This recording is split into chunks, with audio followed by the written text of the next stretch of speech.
Caleb Rourke set out for a simple hunting trip. Avery Rourke waited for his brother to return. Rowan Keats vanished without warning, and an unidentified man ended up frozen inside a truck that never should have been found, but none of them knew they were all about to become pieces of the same terrifying mystery buried deep in the American wilderness. Caleb Rourke had always been the kind of man who felt most comfortable far from crowded streets and noisy bars. He preferred the crisp air of the backwoods, the steady rhythm of his boots on dirt, and the quiet space where he could think without interruption. At 32, he worked long days as a mechanic in the small town of Elk River, Idaho, fixing engines with a focus that made him respected, though not very well known. He lived alone in a modest cabin on the edge of town and rarely traveled beyond the tall pines that surrounded his home.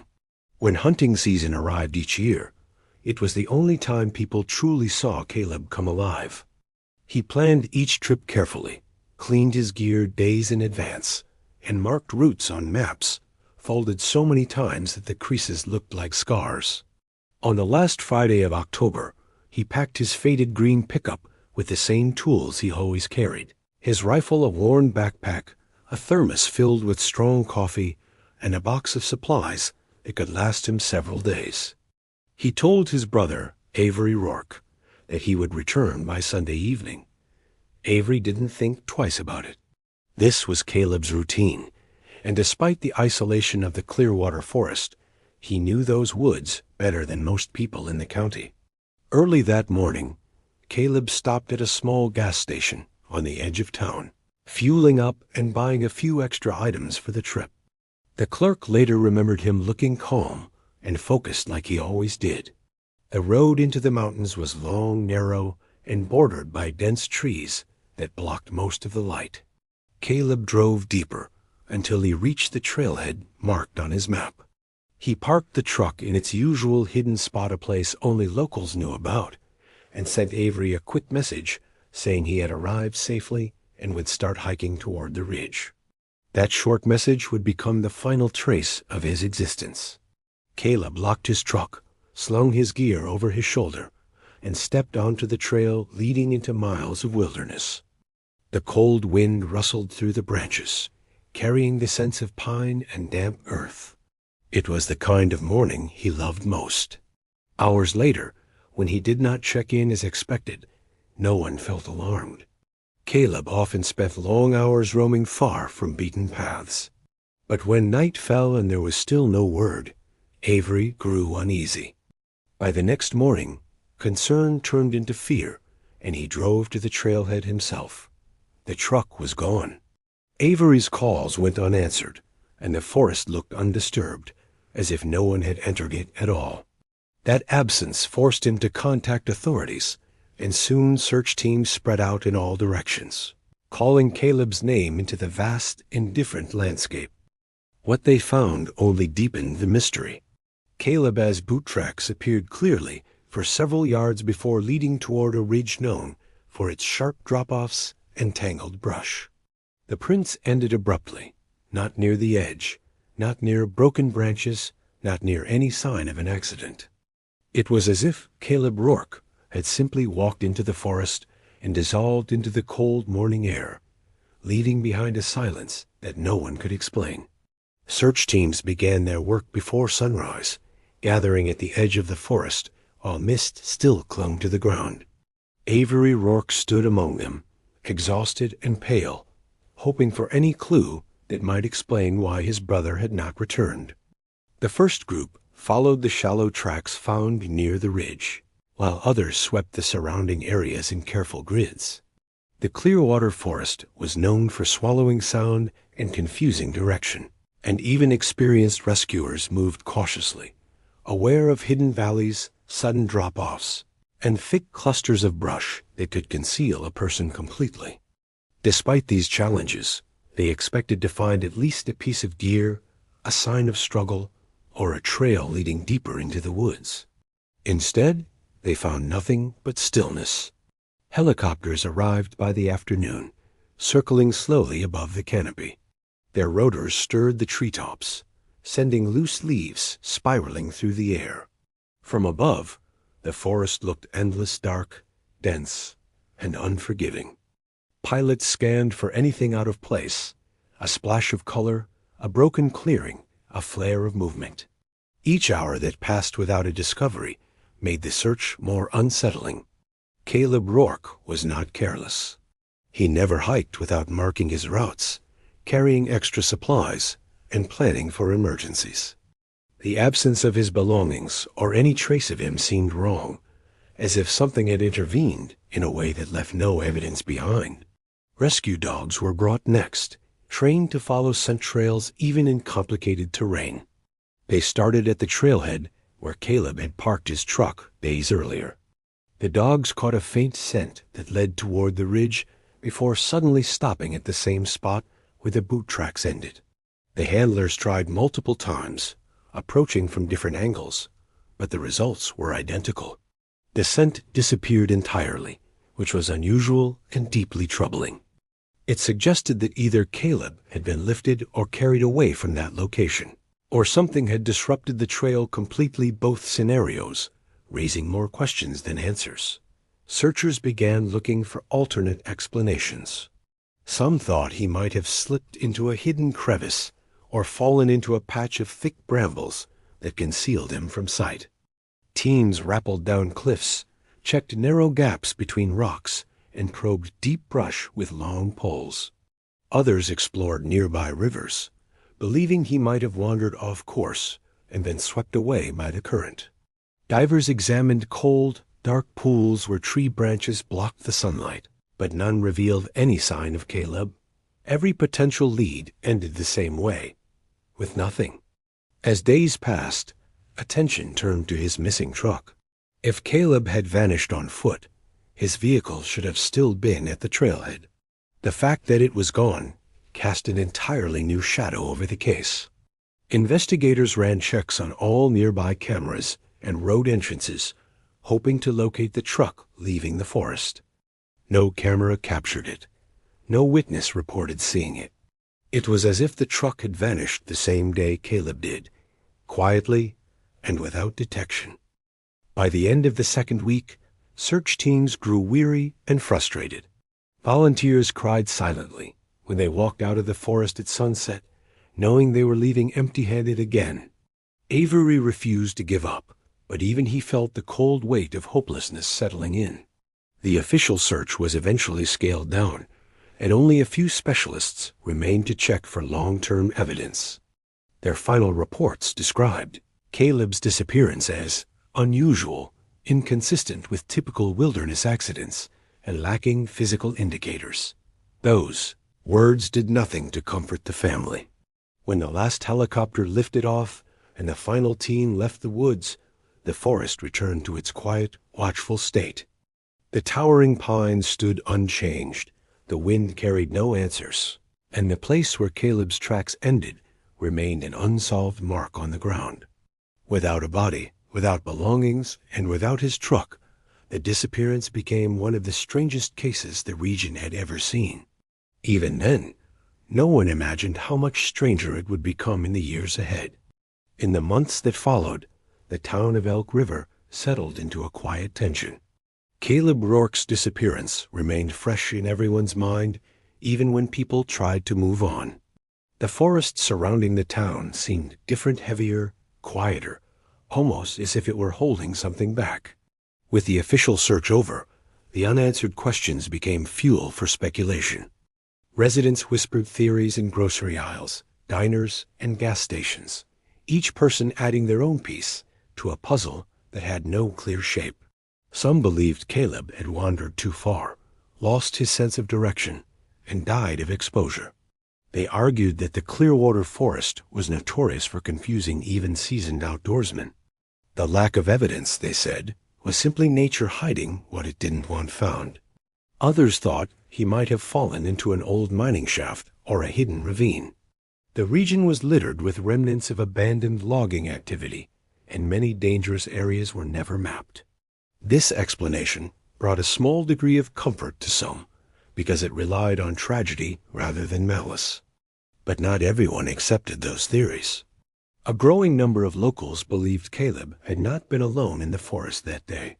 They spoke of the way his boot prints ended so abruptly, and the fact that search dogs couldn't trace his scent farther than a single patch of ground. Some wondered if he had encountered someone who didn't want company. Rumors began to spread about strangers seen in the area weeks before Caleb disappeared. A pair of hikers claimed it had noticed smoke rising from deep within the forest in a place no one had reason to camp. Another man reported hearing faint metallic sounds echoing from somewhere far off the trail, as if someone were working on tools or equipment in a hidden location. A few of the older residents brought up the legend of an isolated cabin rumored to exist somewhere in the deepest part of the forest. The cabin had appeared in stories for decades, sometimes described as abandoned, other times said to be occupied by people who preferred to stay hidden. No one had ever confirmed its existence, but the idea persisted. With Caleb gone and his truck missing, the story resurfaced with new urgency. People speculated that he might have stumbled across this mysterious place and discovered something someone wanted to protect. Avery Rourke listened to all of these theories with growing frustration. He knew his brother better than anyone, and the idea of Caleb leaving willingly made no sense. Caleb had no reason to run, no debts, no secret life hiding behind his quiet exterior.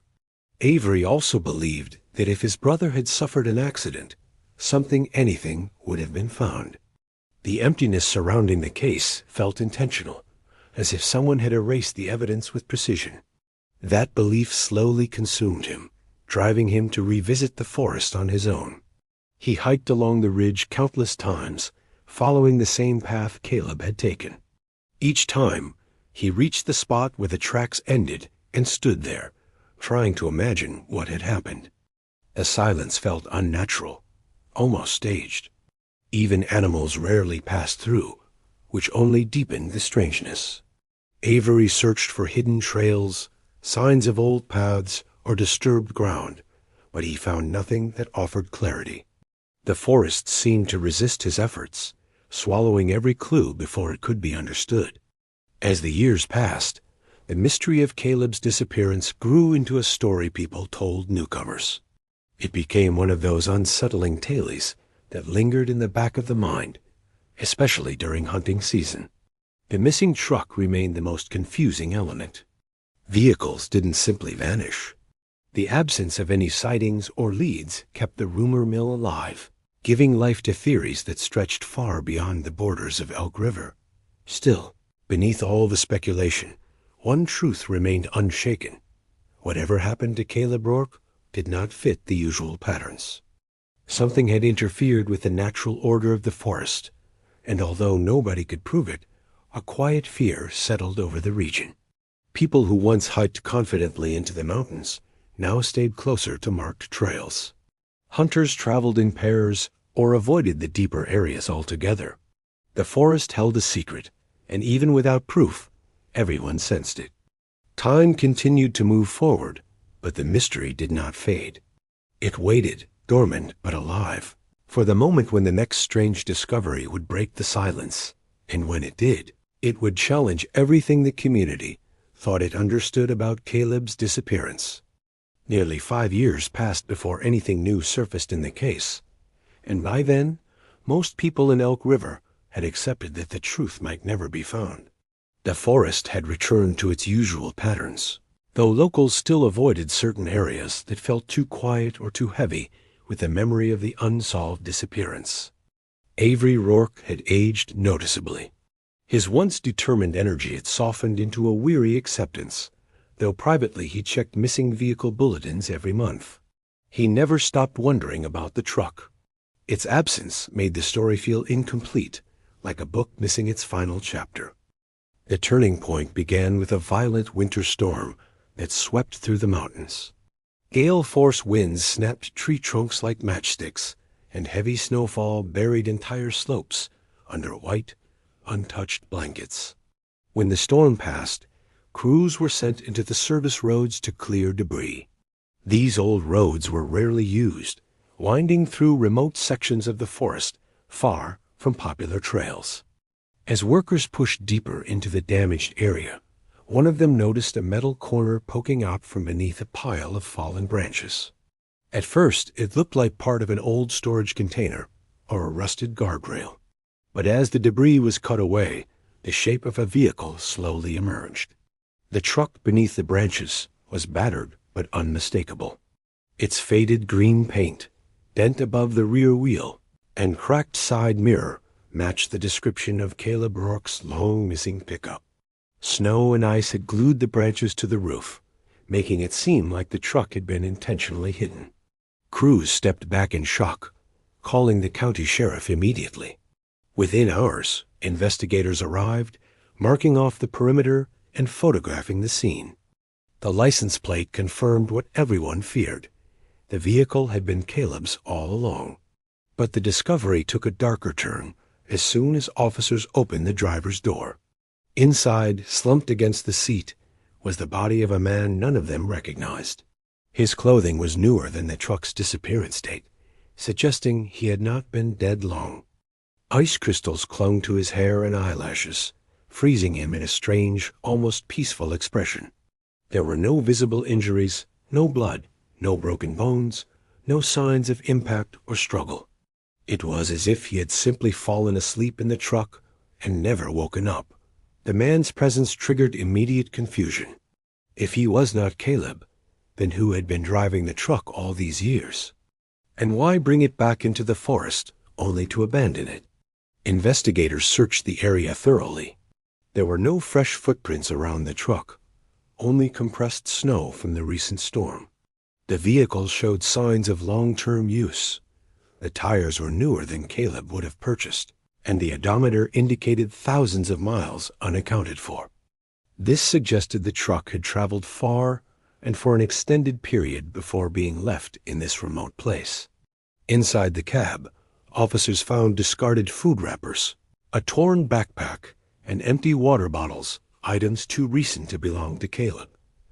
They also uncovered a map with several highways circled, though none led back to Idaho. This raised the possibility that the unknown man had been living out of the vehicle or using it to travel across states. The absence of identification hindered progress.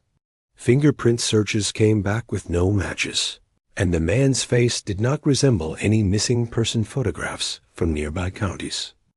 As word spread, Elk River fell into shock all over again. The truck's return reopened every old wound, every theory, every fear that had quieted over the years. Avery Rourke was devastated. Seeing the truck transported out of the forest felt like reliving the day Caleb vanished, but with an added layer of horror.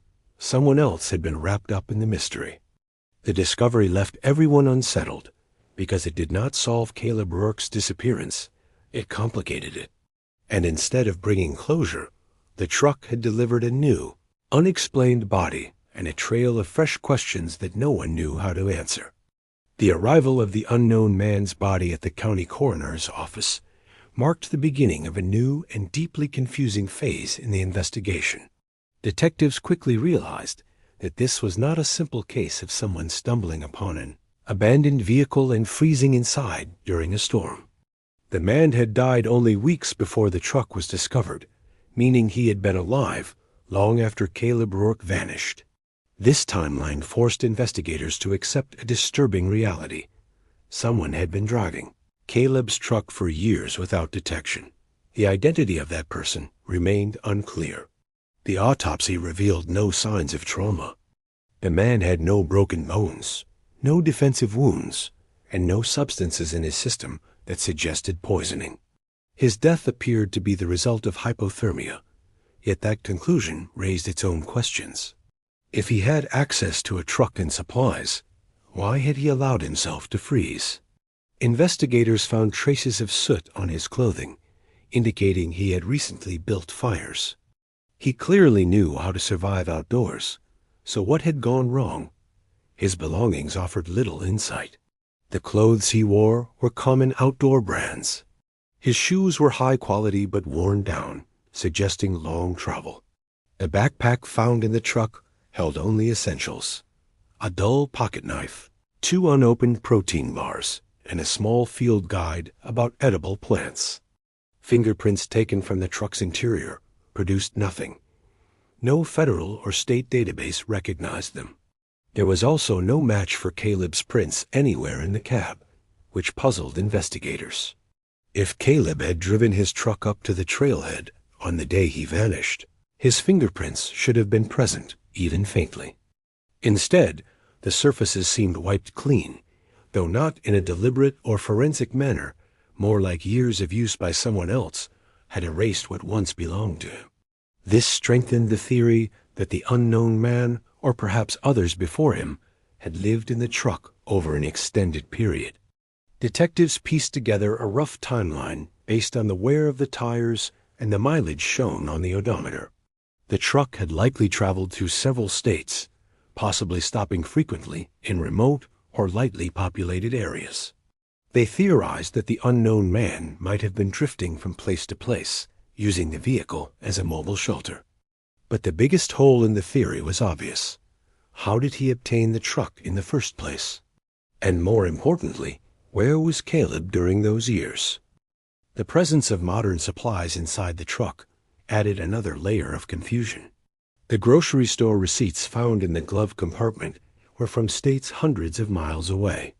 Most were torn or faded, but a few showed dates from just months before the unknown man died. The purchases were minimal snacks, water, batteries, suggesting he lived frugally and avoided drawing attention. Yet none of the store surveillance cameras captured the truck or its occupant, indicating he likely parked far from town centers or used back entrances to avoid detection.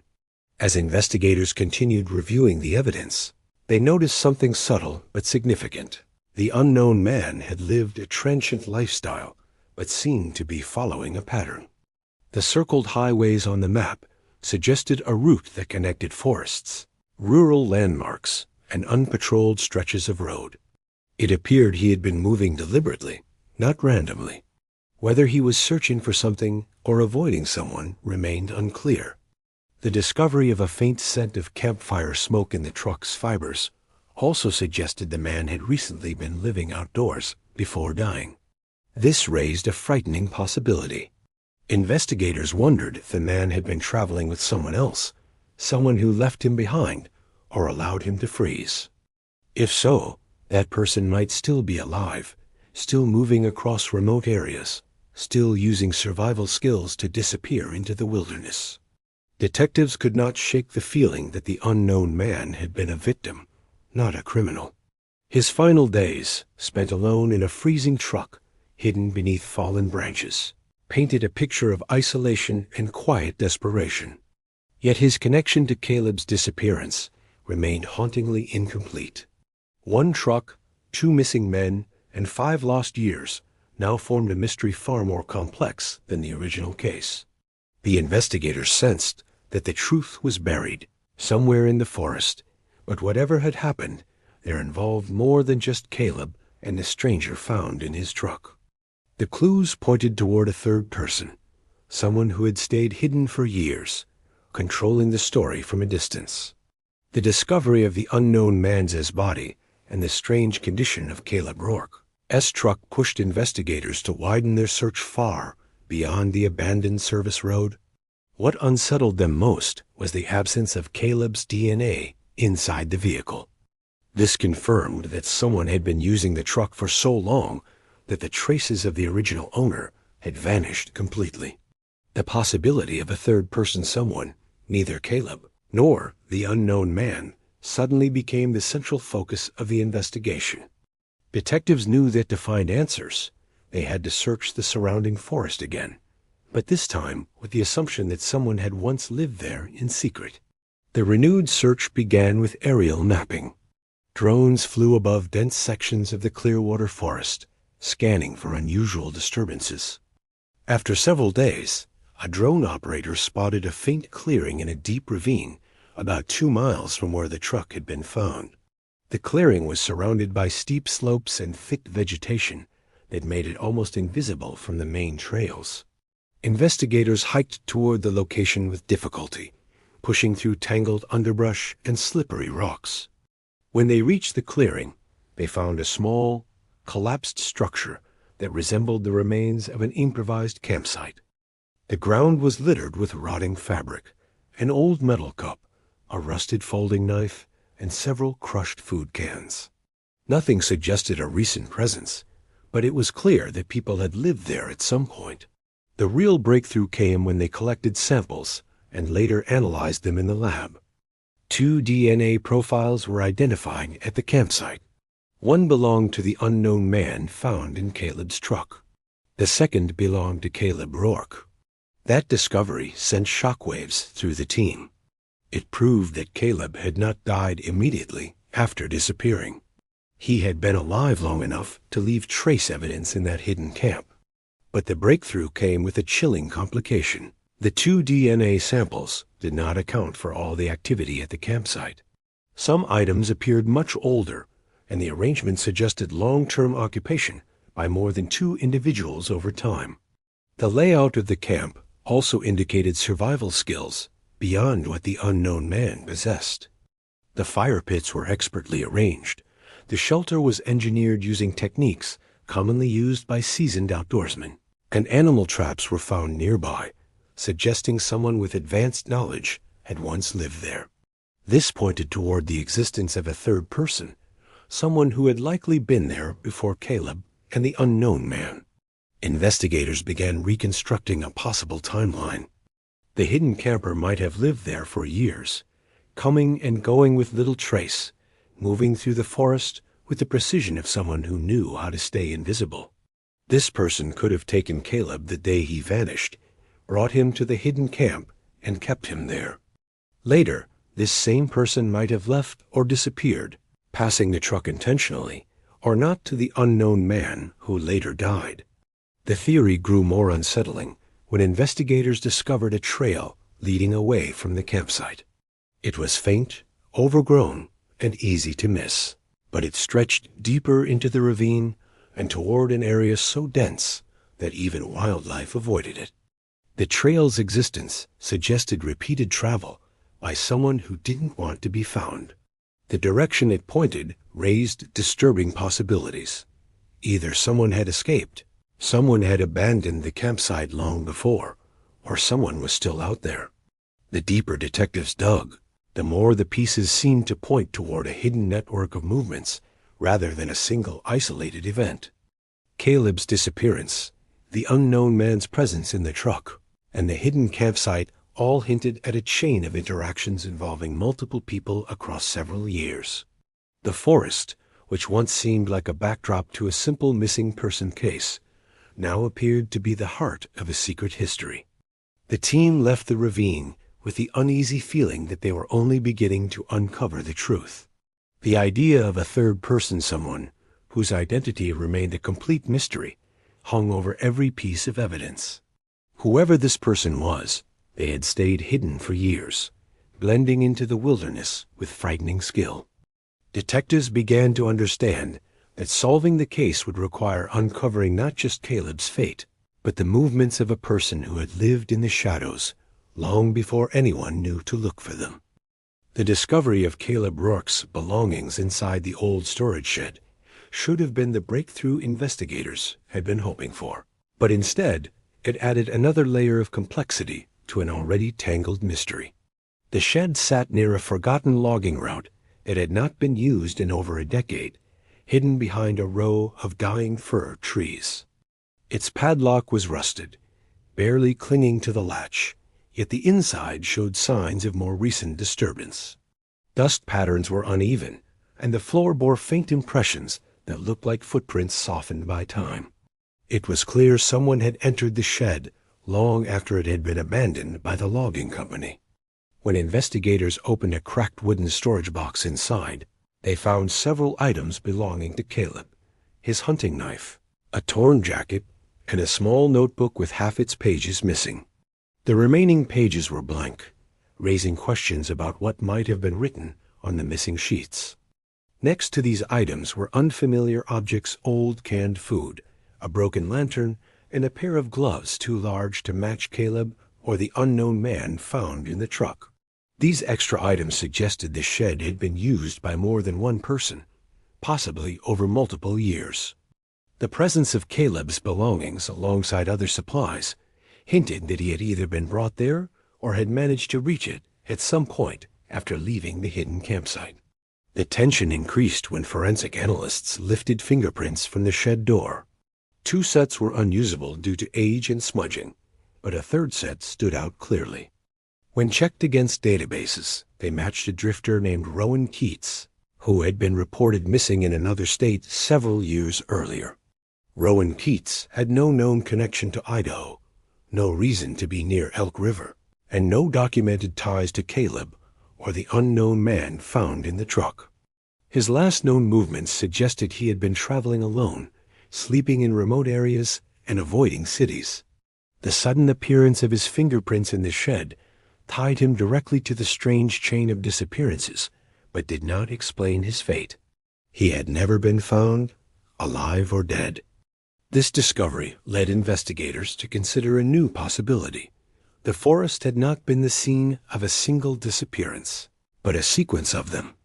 The evidence pointed toward a pattern in which people entered the wilderness and never resurfaced, their belongings reappearing in unexpected places while their bodies remained missing. The idea of an unknown third-person someone who had lived undetected for years, moving through the forest with practiced skill, grew more plausible. This individual seemed to have interacted with Caleb, Rowan Keats, and the unknown man, either directly or indirectly. Their presence lingered like a shadow that touched each clue but left no definitive trace. As detectives pieced the timeline together, they realized the third person might have abandoned the shed long before anyone discovered it. The storm that exposed the truck could have also disturbed other hidden locations, erasing footprints or nudging evidence deeper into the forest. If the third person had sensed danger or simply moved on, they could now be hundreds of miles away, blending into another remote region as unnoticed as before. Yet the most unsettling possibility remained. The third person could still be in the forest, living quietly, watching as investigators circled ever closer to the truth. The vast expanse of the Clearwater region offered endless places to hide: caves, ravines, dense thickets untouched by human presence. If someone knew the land intimately, they could exist there indefinitely. The case concluded without resolution. Caleb Rourke's fate remained unknown, the unknown man's death unconnected to any suspect, and Rowan Keats's disappearance unsolved. Each clue pointed toward a wandering figure who left no name, no motive, and no explanation. The forest, silent and imposing, held its secrets with unbroken patience.